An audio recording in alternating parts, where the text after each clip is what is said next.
So we're going to start with Undead Unluck episode 15 called Under. I don't know what Der is, but I'm curious to see what Under is because we have Unluck, Undead, Unmove. I'm just kidding. Fuko and Andy finally get an answer from Shikara, but first we get some information about who Rip works for and what their goals are.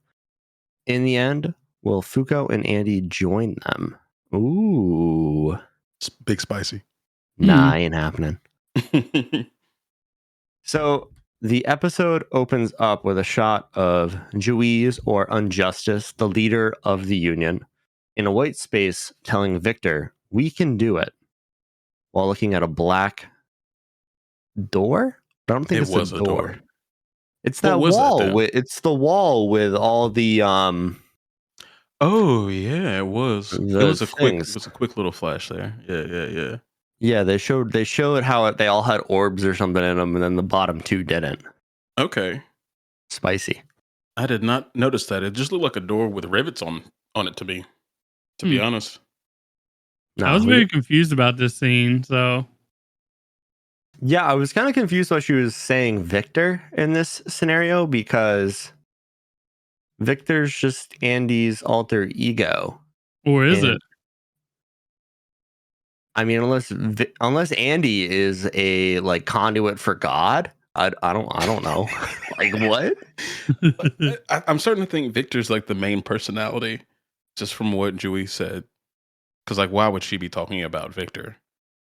But she ain't that old. I don't know. I don't know, dog. We don't know how recently Andy started putting that card in his head. I mean, Andy was talking about his fucking war buddies from World War I and II. And Juiz don't look like she's fucking 90 years old. I'm not sure what to tell you, but she knows Victor somehow. We know that much. But is it possible that they're all working for Victor on the low? Because they just fought him. I'm so confused. Yeah. Plot holes. I mean, another thing, they got the anti-aging shit. So why can't they have an anti dying or something like that going on? That'd be a really lame plot point, especially since Andy's ability is undead. So if everybody was undead, that would be really fucking lame. Okay, I'm gonna say something here because I'm salty. When I said the anti-agent, both of you episodes ago, both of you were like, "No, that was just what's her name?"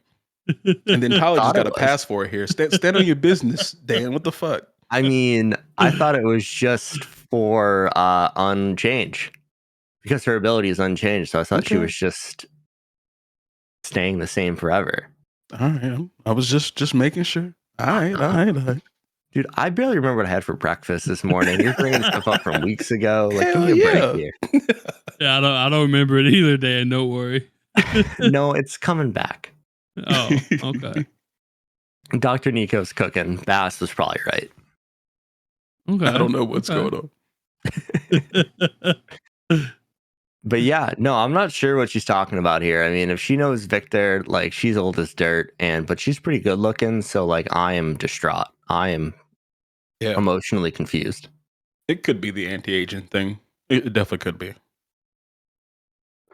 But after that whole scene, we go back to Fuko and Andy outside the school, and none other than Kid Rip, is what I'm going to call him, is there. And this is when he walks in the end of last episode, and he states that dying isn't necessarily the end. And he's in the body of a child, so that's bizarre as fuck. Yes. And he's also being very, very friendly to Andy and Fuko. And he gives her a gift, and he just pulls a blicky out and tosses it to her, and she just sees the fucking end times. So what the fuck is going on in this show, dude? We had our 1 week break, and then it just went off the rails, and I don't know the plot anymore. Yeah. The only reason I could think Rip was being nice to them because he realized what kind of people they are. Because he did say a couple episodes ago that he didn't think people like them existed. That's about all I got for you. I think he's scared. Truly, I think that he's like, I don't want to mess with them again because he literally says that he died. He was shot through the heart with Andy's technique and died. That's why Fuko and them's the power came off, the technique came off of them or whatever. So I think he's scared of him. He's trying to like say, "Hey, we're cool. Don't bother me no more." So I mean, that is true. Like, he's in a kid body, and these people just killed him. So, like, he's probably like, yeah, I'm not going to cause any problems today. But we're skipping the biggest what the fuck part. And why the hell is he in a kid body? Like, if he died, his ability should have shifted to somebody else who doesn't look exactly like him and have memories of his past. So, like, what the fuck is this other group doing? Like, do they have like some Germa 66 shit going where they just got a million rip bodies and they're just like transferring souls? Like, I have no fucking clue, guys. did y'all realize? Did y'all see that his legs was robotic? Those were just the boots That's his that he was artifact wearing. that he was Yeah, wearing that's last his time. artifact. They went higher on his leg because he's smaller. Oh, okay. So when I seen it looked like his whole, all you could see of his legs was like it looked like robot legs. So, Well, that's what happens when you put a child in grown ass man boots that went up to his knee to start. okay. That makes more sense. I mean, only thing I could possibly think about why he's in a kid body is like there's some kind of negator or something out there. Maybe untime. I don't know. But he also said that like he would be back to normal soon. So like his body's growing. So maybe it just took him to a point in time and then he just went forward from there. Because he's still got the bandaged eye. His nose still bleeds. I don't know what's going on with his body as far as that goes, but there's something up. Oh, we could have a time machine or like a time reversal ability, untime. Yes. But if you're dead, shouldn't your ability have transferred at that point to somebody else? Like, that's what I don't get. I was talking about somebody. They have a negator that is untime, and they just rewound time. Maybe it takes so long for that to take effect, like the transferring of skills or whatever. You know what I mean? Maybe that takes a little bit of time. Gotcha. So it's not instantaneous. I don't know. This show Yeah, has just gone off the fucking rails. Yeah, they're gonna have to tell us. It's getting deep, boys. But let's get back to the Blicky. I think that's a good spot to jump right into. So Rip threw a gun to Fuko, and the minute she caught it, she just full on saw like the end times. Like, buildings weren't just crumbling, they were like melting. And then we got this like terrifying figure of a dark being the size of buildings who was called God. And Rip also revealed that the organization he works for is called the Under. And their goal is to rule over the earth before God comes. And I thought this was really interesting because it's the polar opposite of the Union's goal. The Union wants to save the world and they just want to have a good time. So like, I kind of get the Under's like viewpoint on this. What do you guys think? Yeah, I mean, like not everyone's gonna try to go up against God, And some just want to, take, like they said, take over. But I'm with Andy and Fuko. Like they said, well, that's gonna be a short-lived reign, As I mean, they ain't got very much longer if they get rid of the Union. So Yeah, I mean that's very true. I don't really know what their plan is, but I will say God's a little taller than what I thought, for sure. Yeah, and a little shadowier. Yeah, a lot more shadowy than what I was expecting. I'm used to white robes and a big beard. Fair enough. But Rip also said like that the world would become fair to negators in 3 months. So I'm really wondering what they have planned. If that's like the before the end times. I just am really unsure about like what's going to happen. And I really feel like he's playing the long game to get Andy and or Fuko on his side. Because one, we see for some reason Juiz is talking to the round table and then Rip shows up being super nice, whether he's afraid or not, being super nice, and kind of gives them insight into the rest of the world. He's being very honest with them. It seems so. I think there's going to be some play there at some point. Yeah, definitely. I'm definitely interested to see how it plays out. I just want a little more background knowledge on how the fuck Rip is back in the body of a prepubescent teen. Like, I need to know. Like, I'm kind of annoyed that he's back. Like, he should have been dead. He should have. Yes. But I mean, we're going to find out eventually. Just got to be patient. I honestly don't think we're going to find out within the next few episodes. I think they'll make us think on this one, I think. So, yeah, I'm curious. But after that, a train goes by, Rip goes bye-bye, disappears, and Chikara shows up right when they're talking about how they're going to kill God. And he's like, yo, hold up, wait a minute. What's going on here? And just starts running away. And Fuko starts chasing him. He uses Unmoved to stop Fuko, but he realizes that Andy is no longer in his view and is behind him, grabbing right around him. And he's like, hey, I know your ability now. You're not going to fucking get me with that shit. I'm too smart. I'm too good for this. And it's a little nuts because, like, if he's in your vision, wouldn't you have seen him move? I mean, I'd be focusing on Fuko. Who wouldn't be? Okay, Dan. Jesus Christ. Distraction time, baby. But so after that, they head into the school to have a conversation with Chikara. And I was kind of surprised by this. Fuko was very excited to go into a school.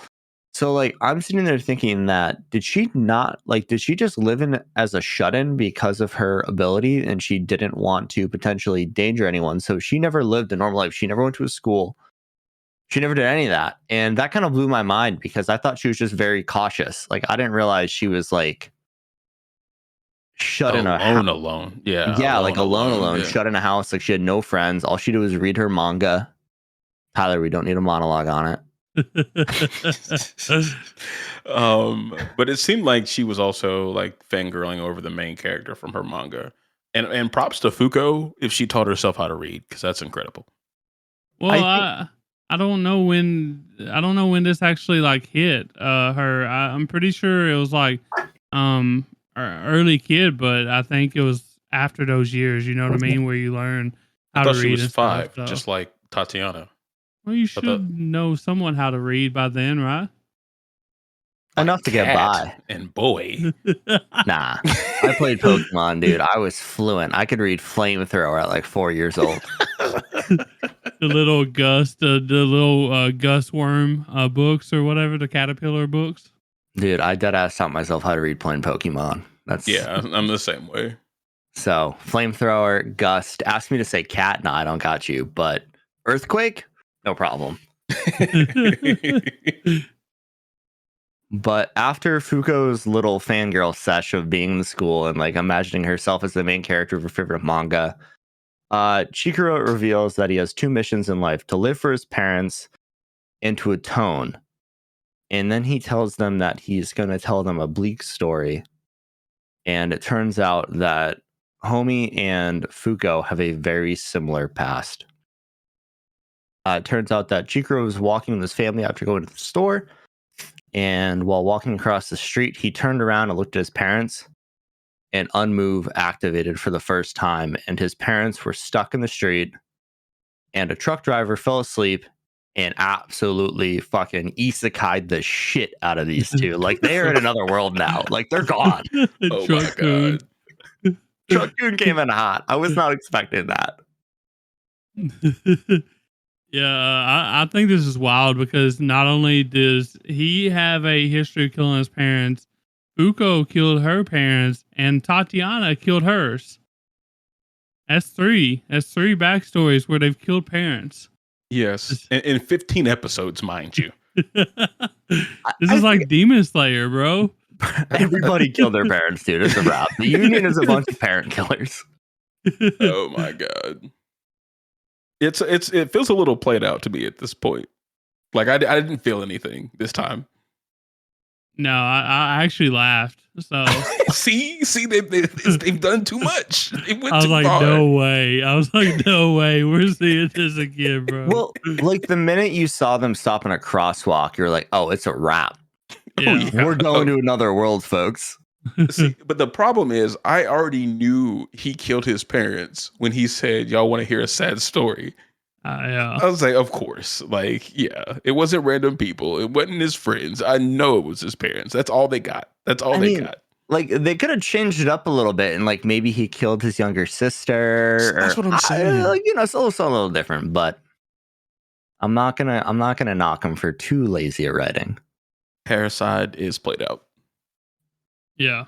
Yeah. Definitely unfortunate. So after this, Chikura's friend walks in while they're having this discussion, and Chikura decided to join the union. And this really hurt me. Like, this was actually probably the saddest part of the episode. They're in the back of the car. His friend is chasing him down, and he tells Andy that he wants the memory erase tool, I guess, to be used. And the fact that they can just fucking erase somebody's existence like that, the union is way more powerful than I thought they were. Like, I thought they were just kind of like a ragtag team with a lot of money, like kind of like a bunch of Batmans, like they're just pulling fucking battleships and satellites and shit out. I didn't think they had the ability to erase everybody's memory. Like, that is, and It's on nuts. that scale, like, that's not Men in Black. Like, that's like type a few keys in a computer and you're wiping hundreds of people's memory. Like, that shit's insane. They've got access to everybody's memories, which is alone nuts and also creepy. But that's why I think that having anti-time or anti-aging technology is not out of the question here. If they can just press a button on a computer screen and erase people's memories, they can do anything except for kill God. This is fucking like NSA Patriot Act shit on like steroids. Like, hey, we're watching you and we know everything you're thinking. It's fucking terrifying. It's a lot.